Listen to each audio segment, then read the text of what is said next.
Moms Every Day. Hello, everyone. A lot of times we think about a math tutor as someone who's good for a child who's struggling with math, but today's guest said it's also great if you have a little math whiz in your home. We have Doug Luciani here with Mathnasium of Tallahassee, and you actually have a program for advanced students. Absolutely. We actually create a tailored custom program for every student who comes through the door. And so if you're an advanced gifted student, you want to go further and faster, you are finding a lot of success in math, through our assessment process, we're able to build a plan that allows you to do that. And we don't slow any of our students down.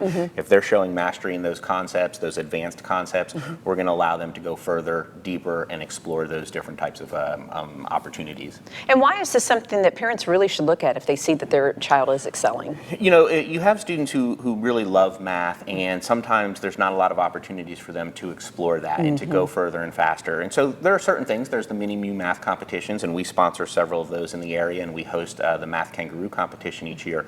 But beyond that, how do you build plans and learning opportunities for students? And that's what we want to do, and that encourages them, whether it becomes middle school or high school, to go even further. Obviously, it can maybe start to set up some thoughts as to where future career paths will lead. And what about the, I mean, I can imagine maybe if they're doing so well in school that they might become just bored with Right, math. and we do see that sometimes where students can become disinterested by what they're seeing in the classroom because it's not challenging enough. And so we can then help make sure that they at least are staying engaged, they're staying focused, and ensuring that they are staying on track to continue to grow and improve their abilities. Awesome. All right, thanks, Doug.